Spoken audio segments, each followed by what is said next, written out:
Halo, apa kabar Anda semua? Assalamualaikum warahmatullahi wabarakatuh. Semoga selalu dalam keadaan sehat dan semangat ya. Kembali berjumpa dalam program Off the Record, membaca berita di balik berita, bersama saya, Hersy Beno Arif. Dan saya Agibeta senang sekali menjumpai Anda hari ini dan tampaknya Mas Hersu ada di luar kota nih. Iya, oke. Ada di sebuah tempat di luar kota ya. Oke, tapi mari kita tetap update ya, karena situasinya saya kira sekarang semakin hangat ya menjelang pencapresan ini, dan kelihatannya fokus utama orang memang bukan lebih siapa capresnya lagi, tapi lebih pada siapa Ya. cawapresnya. Kalau kita lihat ya trennya Mbak Agi ya, gitu. Betul. Dan juga kita lihat mulai safari ya para calon wakil presiden, dan kelihatan Ganjar Pranowo ini salah satu yang sekarang betul-betul sangat aktif dan memanfaatkan waktu liburnya gitu ya, waktu hari Sabtu dan Ahadnya itu untuk keliling bertemu dengan para konstituen dan bertemu juga dengan para penyandang dana. Nah, ini yang rame nih Mbak, soal penyandang dana ini ya. Ini Iya, iya, videonya viral banget ini Mas ya, Hersu nih. ya, ya. Nah, nanti kita akan bahas video viral dari Ganjar Pranowo, dan dari situ sebenarnya kita nanti bisa banyak banyak bicara tentang siapa sih sebenarnya yang menentukan politik di Indonesia, siapa yang menentukan calon presiden di Indonesia itu, dan kalau di tingkat lokal siapa yang menentukan calon gubernur, bupati dan kepala daerah, itu sebenarnya orangnya itu aja gitu ya. Ini ini menarik Mbak Agi, dan kedua soal, nah ini ngeri Mbak, ngeri sedap ini. Mantan Menteri Menkominfo Johnny G. Plate, dia bersedia, dia mengajukan diri menjadi justice kolaborator gitu ya Mbak ya. Iya, iya, ya betul sekali Mas Hersu. Jadi ini kita kalau melihat ini, wah ini bakalan seru nih. Ini kita jadi Ya. ingat kembali ya kepada Richard Eliezer ya pada Mm, kasus Verdi Sambo, dan kemudian ternyata berhasil mengungkap semuanya siapakah pelaku utama sesungguhnya begitu. Walaupun ini pasti daya ledaknya itu berkali-kali lipat Ya, Richard Eliezer ya. Richard betul. Eliezer itu ya, kalau dibandingkan ini, yang ini bom atom, yang itu Richard Eliezer itu granat lah gitu ya. Kalau memang ledakannya kan dia Mbak ya, dampaknya ini kan skupnya itu di kepolisian Betul. saja. Walaupun waktu itu dari Betul. saat sih memang mantan kepala divisi Propam Mabes Polri itu Mhm. Verdi Sambo itu untuk lingkup itu dasar. Tapi kalau ini lingkup nasional ya, ini akan Ya. mengguncang peta politik nasional. Saya kira kalau memang bersedia dia buka-bukaan ya, dan Mhm. kemudian apakah betul juga diakomodir kalau dia dia buka-bukaan gitu. Tapi saya kira palang tanggung buat Johnny G. Plate kan, apalagi yang dia dia bisa dia pertahankan dengan tidak menjadi Mhm. justice kolaborator. Ini menarik Mbak. Dua topik itu saya usulkan menjadi dua bahasan utama kita, tapi kita kasih update beberapa dong Mbak, informasi aktual juga ya sebelum kita bahas dua topik itu. Apa saja Mbak yang menarik? Iya, iya Mas Ersu. Jadi ini ada yang menarik ini Pak Pak Luhut ya kemarin Ada mengatakan. apa lagi nih Pak Luhut nih? Iya, segala sesuatu yang keluar dari Pak Luhut ini memang menarik ya. Dan kemarin Pak Luhut mengatakan agar pemerintahan berikutnya atau presiden berikutnya sesudah Pak Jokowi itu sebaiknya jangan aneh-aneh lah begitu. Lanjutkan saja. Oke, terus. Ya, jangan aneh-aneh. Jadi lanjutkan saja program dari Pak Jokowi yang sudah ada begitu. Jadi dia tepatnya dia mengatakan seperti ini. Jadi bangsa kita ini maju kalau kita semua satu. Kalau kita tadi tuding-tuding, bikin perubahan lah, bikin baru. Menurut saya nggak usah aneh-aneh. Biasa-biasa aja. Apa yang sudah dibuat anak-anak Indonesia sekarang. Jadi maunya itulah yang dilanjutkan yang sudah dilakukan sekarang. Jadi bikin perubahan lah itu ya termasuk yang aneh-aneh itu tadi begitu. Ya, ya. Kalau kita melihat konteksnya ini Pak Luhut sedang membicarakan soal energi ya, energi baru dan terbarukan, termasuk soal mobil listrik dan motor listrik begitu. Nah, oke. Ya.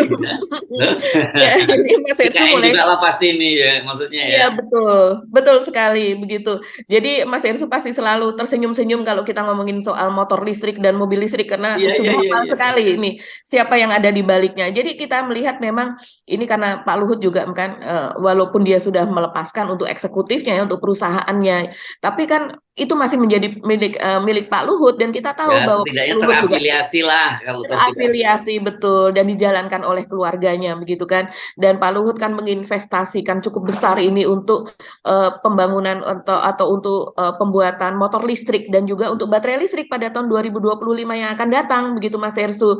Jadi ini dia ingin bahwa ini berkelanjutan. Nah, padahal sejauh ini Mas Ersu motor listrik ini rupanya kurang jalan. Jadi kalau kita lihat pameran yang ada kemarin, kita juga sudah bahas di off the record, itu kan yang terjual hanya sekitar 300-an sekian, dan itu pun juga masih harus diverifikasi begitu. Dan Dari target berapa ya? 200.000 ya kalau nggak salah targetnya. iya, dari target 200.000 itu Mas Hersu.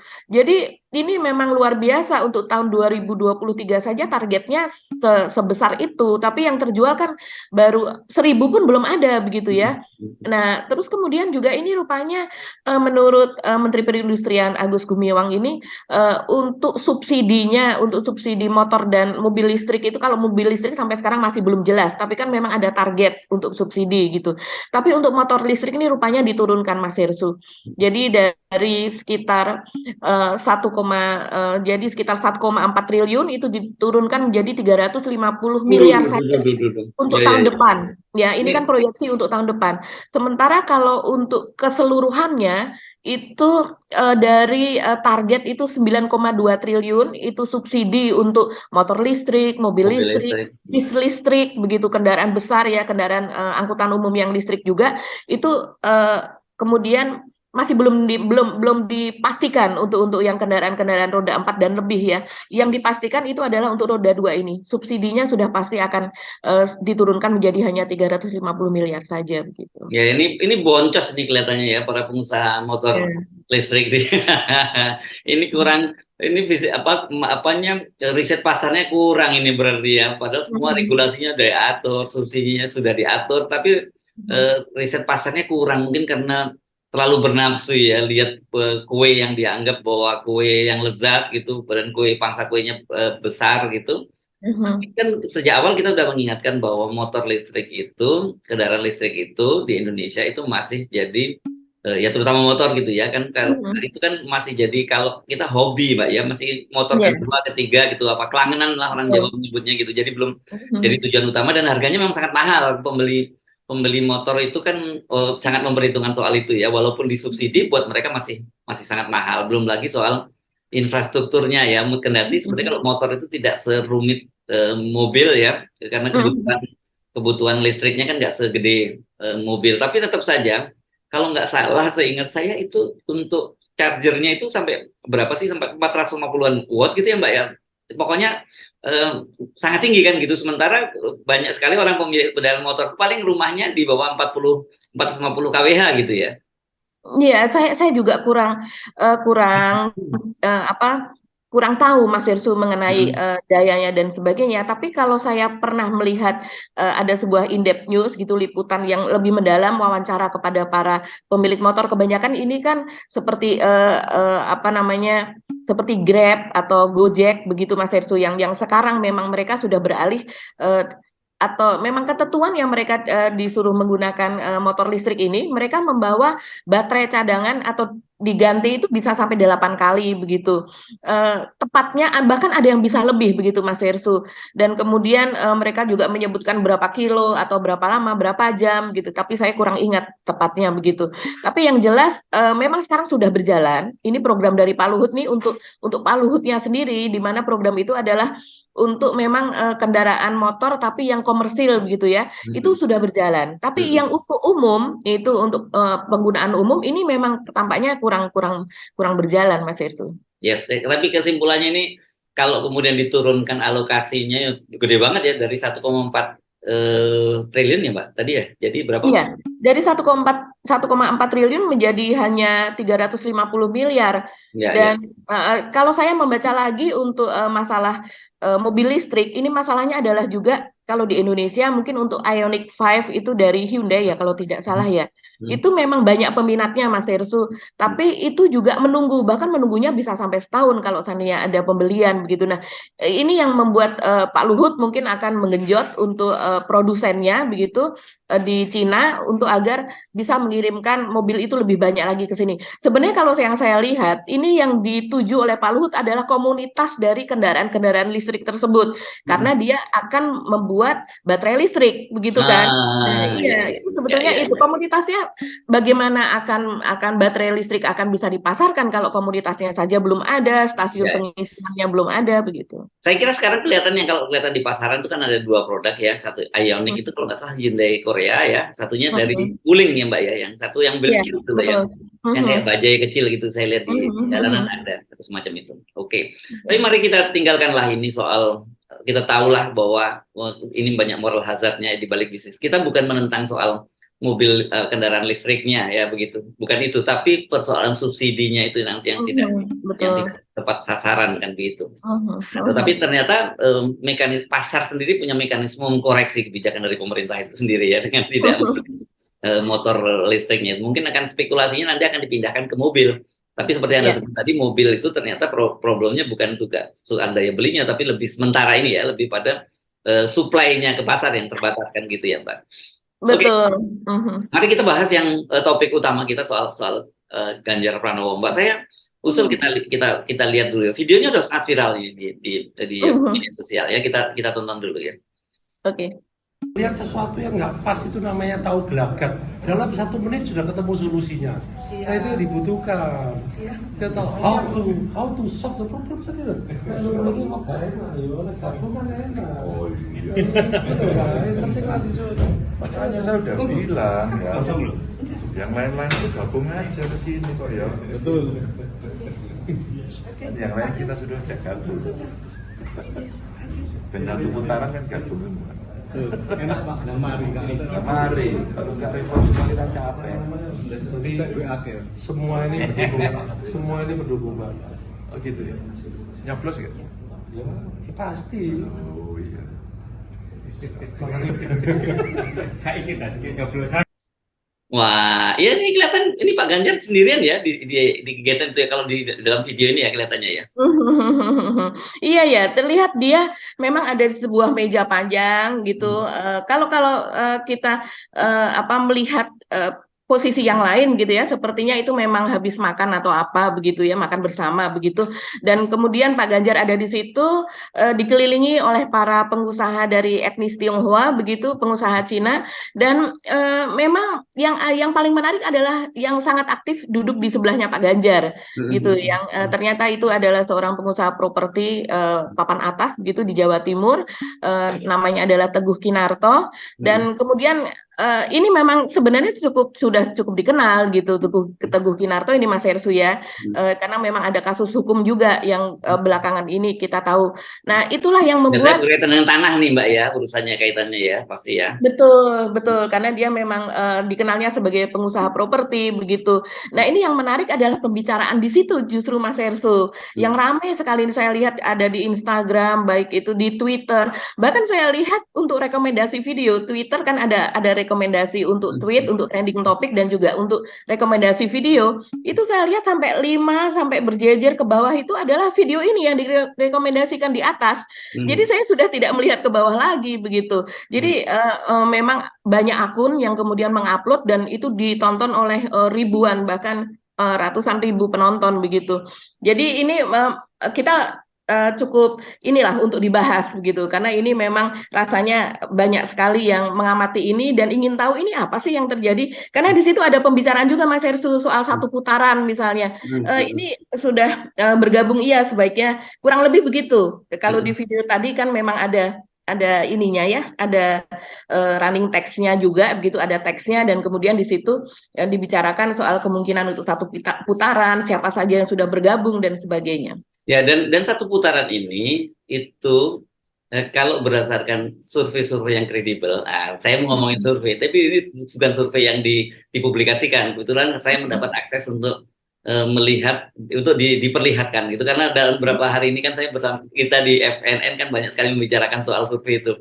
Akhirnya beberapa partai politik yang kemudian mengundang saya untuk menunjukkan ini loh hasil survei sebenarnya yang terjadi itu secara internal. Jadi memang ini satu kesimpulannya bahwa sebenarnya selisih antara satu partai dengan selisih elektabilitas antara kandidat dengan kandidat lainnya tipis, masih dalam rentang margin error, jadi masih dalam pacuan juga.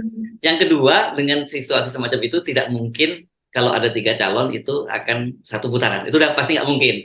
Jadi kalau mau 1 satu putaran ya kecurangan.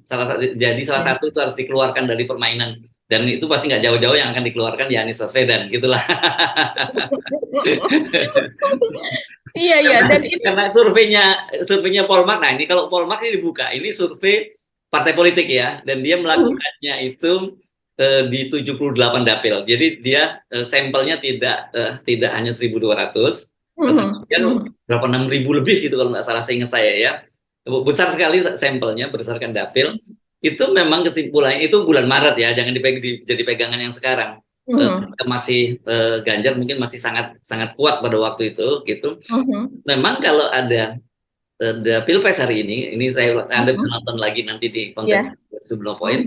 Kalau Pilpresnya bulan Maret, maksudnya pada waktu itu dengan 3 pasang itu memang Ganjar yang nomor 1 dan dia akan masuk putaran kedua. Siapa lawannya itu antara kalau nggak Pak Prabowo, Anies Baswedan. Dan ini tipis ini memang saling berkejaran begitu. Nah, tapi ketika ketemu dengan Ganjar Pranowo, apakah itu Pak Prabowo atau Anies Baswedan, itu yang menang bukan Ganjar Pranowo, tapi Pak Prabowo atau Anies Baswedan. Jadi dari situ kita udah tahu dong dengan kalau mau satu putaran itu ya pasti kecurangan yang terjadi. Kira-kira gitu Mbak Agi. Ya. Iya Mas Hersu. Dan kita kembali kepada video yang viral tadi Mas Hersu. Kita ingin mengetahui siapa-siapa aja sih ini begitu. Apakah betul mereka ini pengusaha. Jawa Timur ya, Surabaya ini ya. Kelihatannya pengusaha. Betul. Ini ya, Ken. Dan itu ternyata ada konfirmasi dari PDIP sendiri, yaitu dari politisinya, yaitu dari Deddy Sitorus, dan dia mengatakan bahwa agar itu jangan dilebih-lebihkan lah gitu. Itu hanya sekedar pertemuan Ganjar dengan para pengusaha dari Jawa Timur begitu. Bahkan ada kemungkinan Ganjar pun kurang mengenal dia itu siapa begitu, katanya demikian. Dan juga memang karena banyak pendukungnya, mungkin secara spontan saja mereka menemui Ganjar, dan kemudian juga belum tentu Ganjar itu paham mereka itu satu persatu itu siapa gitu. Nah ini yang kemudian menjadi lucu kalau bagi saya ya, karena Pak Teguh Kinarto ini adalah salah satu pengusaha besar Mas Hersu. Bahkan kalau di Jawa Timur itu teman-teman media ada yang mengatakan dia salah satu pengusaha properti raksasa. Mereka melihatnya seperti itu begitu. Ada di dalam diksinya mereka suka menggunakan kata itu. Jadi memang dan belakangan Pak Teguh Kinarto ini yang ada berbaju merah yang ada di sebelah Ganjar itu sebelah kirinya Ganjar ini ya. Iya, sebelah kirinya Ganjar kalau menghadap dari arah Ganjar ya. Jadi itu dia adalah kita mengenalnya memang kalau mungkin kita tidak di Jawa Timur begitu, kita tahunya dia adalah karena belakangan dia ini diperiksa oleh Komisi Pemberantasan Korupsi atau KPK pada kasus korupsi Sekretaris Mahkamah Agung Nur Hadi, Mas Hersu. Ya.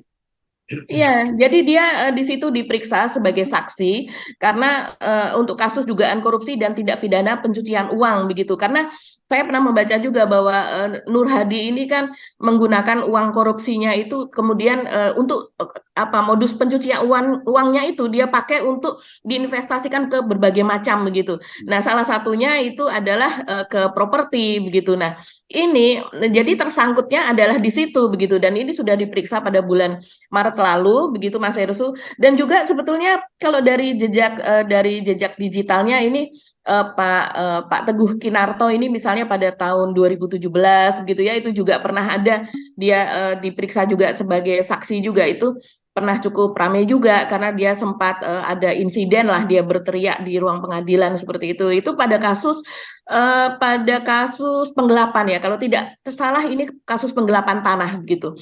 Jadi beliau ini kan beliau ini adalah pendiri dari salah satu grup yang memang sangat terkenal begitu di Jawa Timur, Mas Hersu. Dan juga memang kalau kita masih ingat Mas Hersu, ada paguyuban sosial Marga Tionghoa Indonesia yang berapa pekan yang lalu bertemu dengan Pak Jokowi, yang dipimpin oleh didampingi oleh Pak Haritanu, Ketua Umum Perindo itu. Dan kemudian sesudahnya Pak Haritanu kan mengatakan bahwa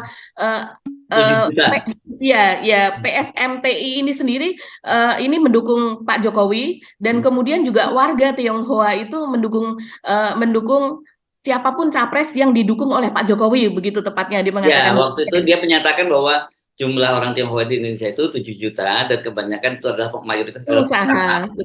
Gitu ya. Nah, ini nyambung dengan apa yang terjadi di sana yang di Jawa Timur ini saya kira ya. Dan tadi saya ingin sebelum Anda lanjutkan saya ingin sedikit komentari Sedikit banyak saya juga sering beberapa kali terlibat gitu dalam pendampingan kandidat-kandidat semacam ini gitu ya, termasuk juga calon presiden kan begitu. Itu nggak mungkin ketemu orang itu tidak dikenal, tidak selektif. Itu mesti dipilih loh orang untuk yang apalagi yang duduk bersebelahan dengan seorang calon presiden itu mesti ditentukan Pak itu. Jadi dan biasanya pasti kalau toh dia tidak kenal pasti akan dibisiki sebelumnya. Ini profilnya seperti ini. Jadi nanti biar pembicaraan itu bisa lebih nyaman begitu kan, nggak lucu kalau ngobrol dengan orang yang tidak dikenal. Itu biasalah saya, jadi itu nggak mungkin jadi kalau nggak kenal gitu. Kalau tuh tidak kenal pasti akan diberitahu backgroundnya. Tapi pertanyaan saya dengan background semacam itu, kenapa timnya Ganjar nggak sensitif ya? Mestinya kalau hal semacam itu menurut saya harusnya ya dia tidak boleh duduk dekat dengan Ganjar karena itu menimbulkan citra yang buruk. Yang kedua, kalau memang seperti itu, oke dia bisa tetap duduk di sampingnya Ganjar, ya jangan videonya jangan diviralkan, gitu kan? Ini yang ngambil di antara mereka sendiri juga kan begitu. Nah, iya. Ya. Jadi dari situ saya kira argumen dari politisi PDIP tadi itu terbantahkan lah. Gitu. Iya, betul sekali Mas Hersu. Itu juga yang ada di pikiran saya. Apalagi ini diargumentasikan oleh Deddy Sitorus yang kita kenal juga sebagai influencer begitu ya, yang sangat aktif di media sosial. Dan kemudian apa yang dia katakan bahwa ini jangan dilebih-lebihkan itu sangat berbeda dengan apa yang dilakukan oleh para buzzer dari Ganjar, para influencer dari Ganjar begitu ya. Misalnya seperti ini sekalian masuk saja ke kasus ini ya. Jadi misalnya seperti mereka Prabowo misalnya dia bertemu dengan para kiai begitu kan. Wah ini sudah main politik identitas, ini sara apa dan sebagainya. Prabowo yang nggak pernah ketemu kiai kok tiba-tiba jadi rajin. Padahal kita tahu Prabowo mungkin dari sejak menjadi tentara dulu dia rajin. Seorang tentara yang rajin untuk setiap dia makanya kenapa ya walaupun Pak Prabowo ini bukan Muslim yang taat, kita mesti ngomong begitu, tapi dia punya hubungan yang sangat dekat dengan para kiai. Ya, kiai sejak masih di tentara, jadi bukan sekarang itu mesti beri testimoni semacam itu karena saya tahu soal itu gitu ya. Iya betul. Bahkan ada kiai yang mengatakan Pak Prabowo selalu mengulang syahadat sebelum dia pergi begitu. Jadi mungkin untuk mencucikan diri atau semacam apa. Nah, kemudian juga misalnya untuk Anies itu digoreng kan Mas Hersu dengan misalnya dia bertemu, dia kan sering dikatai sebagai nama Wan Abut begitu ya, dan kemudian ketika bertemu dengan ibu-ibu, dengan emak-emak begitu, ketika turun ke bawah itu suka dipeluk begitu kan, ada yang dipeluk sambil tertawa wajahnya, ada juga yang dipeluk sambil menangis, entah dalam konteks apa begitu. Tapi yang jelas bahwa di Wan Abut kok peluk-peluk perempuan nih, ini haram nih, ini haram, ini nggak boleh, orang Islam kok seperti ini, pokoknya digoreng seperti itu. Tapi dalam hal ini ketika Ganjar bersebelahan dengan orang yang dengan pengusaha dan kemudian menjadi viral sekali dan kemudian juga dikulik siapakah pengusaha-pengusaha tersebut, ini kemudian dikatakan oleh Deddy Sitorus jangan dilebih-lebihkan karena Ganjar pun belum tentu tahu dia itu berbicara dengan siapa. Nah ini tidak mungkin, kita kalau sebagai wartawan kita tahu Mas Hersu, screeningnya itu ketat, tim ses sudah menempel terus. Selain tim ses kan Ganjar juga masih gubernur aktif di mana dia punya ajudan, punya siapa, itu masih berlaku tetap walaupun dia sebagai capres, ini tetap aktif untuk melindungi sang gubernur kan seperti itu. Ini tidak mungkin yang orang tanpa latar belakang atau apa bisa bertemu begitu saja, apalagi memang ini adalah pengusaha besar lah kita katakan. Ini teman-teman saya dapat kiriman dari teman-teman di wartawan di Surabaya ya, detail siapa mereka, tapi tentu saya tidak akan sebutkan itu ya, bahasa langsung dari para wartawan ini karena nanti itu bisa delik nih kalau dimunculkan. Tapi kesannya memang negatif gitu ya, siapa-siapa figur yang muncul. Memang betul pengusaha, mereka pengusaha banyak dikenal, tapi saya nggak akan sebutkan lah. Tapi ada disebutkan properti, lebih aman lah seperti itu, ada kasus tanah dan sebagainya gitu ya.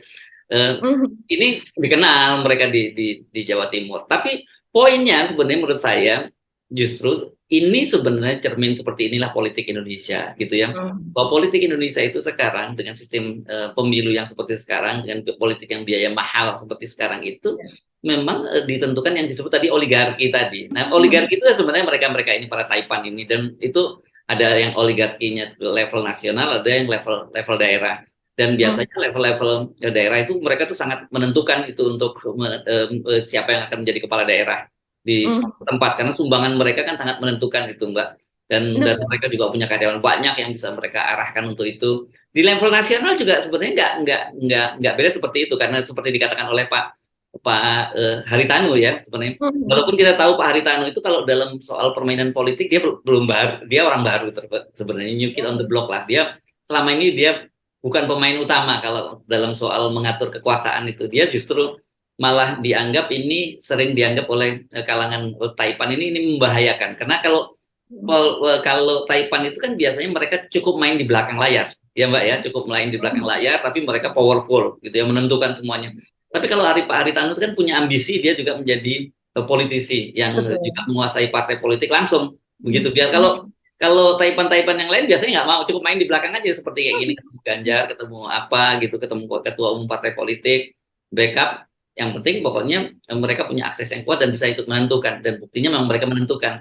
Tapi kalau pada Pak Haritanu ini ya dia kelihatannya ingin show off dan dia punya partai politik sendiri. Dan dia ngomong seperti itu, yang itu tabu sebenarnya, omongan seperti dia bilang bahwa 7 juta etnis Tionghoa akan mengikuti presiden pilihannya Presiden Jokowi gitu ya, capres pilihannya Presiden Jokowi. Itu membuat kita makanya lihat waktu itu reaksinya luar biasa kan dari para etnis Tionghoa lain, pengusaha-pengusaha lain, selain satu bahwa ya mereka belum tentu seafiliasi dengan Pak Haritanu. Yang kedua, ini dianggap bisa membahayakan mereka gitu kalau situasi semacam, buat mereka itu lebih baik netral di belakang layar dan kemudian menaruh telurnya di semua keranjang gitu. Cuman memang ada yang telur yang banyak ditaruh satu di keranjang lain, itu nggak sama gitu. Dilihat mana potensi yang paling besar dan paling bisa menguntungkan mereka. Itu sebenarnya jadi yang kita ingin sampaikan, bahwa apa yang terjadi pada Ganjar video yang di Jawa Timur itulah sebenarnya peta politik nasional itu seperti itu. Hanya saja itu terjadinya di lokal di Jawa Timur gitu. Iya, iya betul sekali. Walaupun ini terjadi di Jawa Timur saja, begitu disebutkan oleh politisi PDIP ini adalah pengusaha-pengusaha Jawa Timur, tapi sepak terjang mereka itu nasional, Mas Irsu. Karena jaringannya ini tergabung dengan yang lain-lain. Seperti misalnya Pak Teguh Kinarto tadi, begitu dia adalah sahabat dekat dari Pak Mohtar Yadi. Kalau kita melihat jejaknya, begitu ya, mereka ini adalah pendiri, Pak Mohtar Yadi maupun Pak Teguh Kinarto ini adalah pendiri Universitas Macung. Kita tahu ya, yang pernah viral itu yang Universitas Macung ini yang ada di Malang, Mas Hersu. Ini ada, saya nggak tahu malahan. Iya, ini sebelumnya kan ada sekolah Macung itu yang sudah lama memang ada di sana, dan kemudian ini memang terafiliasi sepertinya ya ke Cina begitu, karena memang ulang tahun dari sekolah Macung itu sendiri saja juga tidak dirayakan di sini saja, tapi juga dirayakan di Cina, dan kemudian para pengusaha ini bersepakat untuk membangun Universitas Macung, dan ini pernah dibahas karena memang suasana universitas tersebut yang terlihat memang kalau kita masuk ke komplek tersebut seperti berada di seperti berada di Cina begitu ya. Tapi ini memang universitas yang saya rasa dananya cukup besar, kan ini universitas modern begitu Mas Irsu. Seperti kita tahu kan Lipo sendiri juga memiliki Pelita Harapan apa dan sebagainya. Ini juga ya, dari segi IT dan sebagainya, ini memang universitas yang bagus, tapi memang berdiri diprakarsai oleh para pengusaha etnis Tionghoa tersebut. Nah, kalau Anda menyebut nama Pak Mohtar Yadi, nah ini yang kita mesti omongin ini bukan lagi rumor atau gosip. Beliau ini pemain global. Anda masih ingat ya, skandal Lipogate yang di Amerika Serikat ya, yang pada masa pemerintahannya Bill Clinton. Ya, kalau Anda bisa buka-buka lagi filenya, itu saya pernah baca investigasinya dari Washington Post ya soal ini, itu rame ya pada waktu. Anda bisa buka di googling gitu. Ini berkaitan dengan sumbangan dana kampanye juga pada waktu itu, karena kan Pak Mohtar Yadi ini dan Lim Sulyong dulu itu mereka itu sudah kenal Clinton ini sejak masih dia jadi gubernur di Arkansas ya, di Little Rock di Arkansas waktu Clinton masih jadi gubernur di sana. Bahkan mungkin sebelum, saya lupa ketika Clinton masih jadi jaksa agung di Little Rock atau sudah dia jadi gubernur gitu. Tapi kan kemudian ketika dia maju Pilpres di Amerika Serikat, keluarga Mohtar Yadi ini memberikan sumbangan, dalam hal ini James Riyadi, dan waktu itu dianggap melebihi batas, ada pelanggaran di sana di Amerika Serikat itu ya. Di Amerika Serikat sangat ketat batas-batas pemberian sumbangan. Kalau di Indonesia kan suka hati aja, dan kalau tuh ada laporan yang katanya diaudit itu juga bohong-bohongan semua itu yang dilaporkan ke KPU itu ya. Pada waktu itu kemudian Pak James kena sanksi itu oleh Kementerian Kehakiman Amerika Serikat, dan waktu itu sempat dicekal, tidak boleh masuk ke Amerika. Saya tidak tahu apakah sampai sekarang masih masih dicekal atau tidak. Tapi betapa dahsyat. Kayaknya waktu itu hanya 2 tahun sekitar itu, Mas Hersu. Oke, ya. Iya. Nah, tapi ini menunjukkan kelasnya ini dia kelas internasional, bukan kelas kelas lokal ya. Kalau lokal mainan kecil lah buat keluarga ini. Ini keluarga top lah kalau untuk permainan global gitu ya, Mbak ya. Iya, betul sekali. Kalau kita yang paling dekat lah, misalnya untuk di Hong Kong saja itu tidak ada lah, bisa dikatakan tidak ada orang Hong Kong begitu yang tidak kenal dengan keluarga Mutharyadi atau tidak kenal dengan Lipo begitu ya, karena memang gedung-gedung dari Lipo ini di sana menjadi salah satu ikon di Hong Kong dari sejak puluhan tahun yang lalu gitu. Jadi, Jadi saya paham kenapa video ini kemudian jadi viral ya. Mungkin orang cuma lihat videonya itu, tapi begitu kita kupas ya kaitan dengan global ini memang jadi menarik, dan ini sebenarnya indikator kemana para Taipan ini akan menaruh telurnya begitu ya, dan dari situ ya silakan Anda untuk menimbang-nimbang siapa calon presiden dan calon wakil presiden yang akan jadi pilihan Anda, dan seperti apa desain politik Indonesia ke depan. Dari video tadi sebenarnya ini apa ini Mbak ya, kalau saat ini apa metodenya itu dari kecil, tiba-tiba saya lupa ngomongin, kalau dari besar ke kecil, induktif ke deduktif, apa itu metodenya namanya Mbak, lupa saya. Iya, iya Mas Hersul, ini memang video ini terus kemudian membuat orang mengulik ya. Kita jadi tahu bahwa ini ternyata memang mereka satu jaringan. Seperti misalnya paguyuban sosial Marga Tionghoa Indonesia itu tadi Mas Hersul, ternyata memang selain di Perindo ini memang Pak Haritanu adalah pembina dari PSMTI tersebut begitu. Terus kemudian Pak Teguh Kinarto ini adalah salah satu pimpinan di paguyuban tersebut. Pak Mutharyadi adalah sebagai Dewan Penasehat Senior dari paguyuban tersebut. Jadi nyambung nama lain, ya masih ada nama-nama lain dari para pengusaha besar atau Taipan yang memang tergabung di situ. Jadi kalau seandainya kemarin Pak Haritanu mengatakan bahwa ada 7 juta warga Tionghoa yang sebagian besar adalah pengusaha yang mendukung capres siapapun yang didukung oleh Pak Jokowi, ya itu kemudian masuk akal ketika kita melihat video ini begitu ya. Dan kemudian kan kita kemudian waktu itu berspekulasi loh, ketika akhirnya Pak Haritanu itu merapat ke PDIP dalam hal ini mengunjungi Ganjar Pranowo, apakah dengan begitu Pak Jokowi itu balik kandang gitu ya? Karena kan Haritanu menyatakan dia akan memilih, Haritanunya sebenarnya ini ya kita sebutnya sementara ya, memilih calon presiden yang dipilih Presiden Jokowi. Nah ketika dia memilih Ganjar, wajar dong kemudian kita mengkaitkan loh, kalau begitu berarti pilihannya Pak Jokowi itu pada Ganjar Pranowo, walaupun dalam perkembangan terbaru kita belum bisa menyimpulkan semacam itu karena masih ada tarik-menarik antara PDIP dan yang Pak Prabowo. Itu yang Mbak Agi ya. Betul. Mari kita pindah ke topik berikutnya soal Johnny G. Plate ini, Mbak. Nah, ini saya kira nggak kalah serunya loh, Mbak, dibandingkan yang tadi. Kenapa saya sebut tadi ini bisa jadi bom atom gitu? Karena kalau kita baca kan beberapa waktu lalu ini banyak sekali melibatkan nama-nama besar gitu ya. Disebutkan bahkan yang sudah memberikan disebutkan nama suaminya Puan Maharani dan sebagainya, walaupun itu sudah dibantah gitu ya. Terus juga ada soal pengusaha BTS lain yang saya kira menyangkut seorang menteri di kabinet Presiden Jokowi juga begitu. Jadi kalau nanti Pak Johnny G. Plate ini mau buka-bukaan, menurut saya ini bagus gitu. Cuman berani nggak Pak Johnny Plate benar-benar buka-bukaan cuma ngancam doang dan untuk dapat konsensi, kita dapat keringanan atau apa? Ini kan begitu tahu Pak ini ya, dia pasti diminta tutup mulut, udahlah tutup mulut lah cincai gitu ya. Bisa jangan buka. Tapi kalau dia tetap ngotot, dia bisa benar-benar dipaksa untuk tutup mulut loh, Mbak. Ya, saya khawatirnya juga itu Mas Hersu, karena resiko menjadi seorang justice kolaborator itu sangat-sangat besar. Kita masih ingat ketika seorang Richard Eliezer saja, ketika dia mau mengungkap dan mengajukan diri, dia langsung kemudian kan diisolasi ya di sebuah tempat gitu dengan penjagaan tersendiri, dan kemudian Pak Mahfud mengingatkan bahwa itu AC itu harus selalu diawasi karena bisa saja itu ada yang ingin membunuh atau berupa racun itu bisa masuk lewat situ. Begitu juga dengan makanan harus diawasi sangat ketat dan sebagainya begitu. Itu seorang Menko Polhukam gitu yang mengingatkan tentang hal itu. Apalagi ini pada kasus Johnny G. Plate begitu yang nilai korupsinya tuh lebih dari 8 triliun. Yang kita tahu ketika terjadi kasus Senturi saja sekitar 5 triliun sudah heboh seperti itu Mas Hersu. Apalagi di sini kemudian menyangkut nama-nama besar dari partai dan tidak mungkin rasanya begitu ya kalau uang sebesar itu tidak kemudian ada setoran ke partai, itu tidak mungkin gitu. Dan saya rasa kalau setorannya hanya ke satu partai atau dua partai saja, itu rasanya kok juga mustahil gitu ya. Ini pasti ada pembagian lah seperti itu.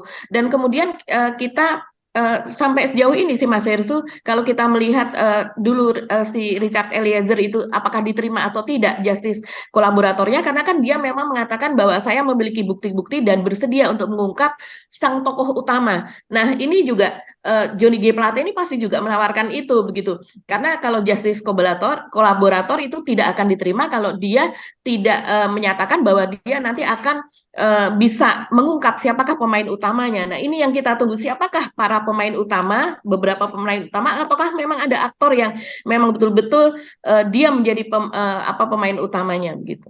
Yes.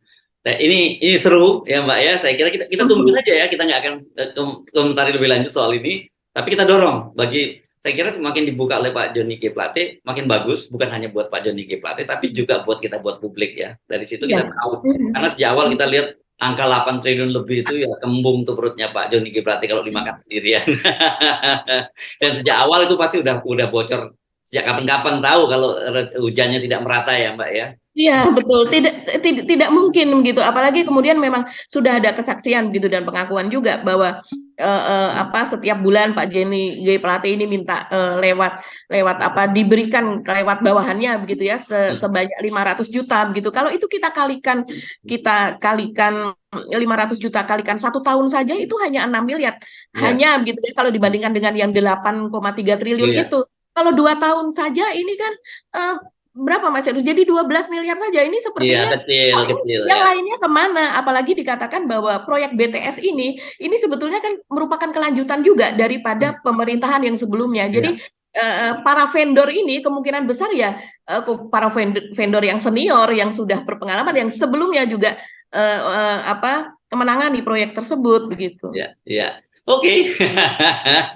Makin seru, kita dorong Pak Johnny G. Plate untuk buka-bukaan ya Mbak ya. Makin dibuka makin seru. Saya kira kita mesti akhiri perbincangan kita kali ini Mbak Agi ya. Ini isunya ngeri-ngeri sedap semua gitu.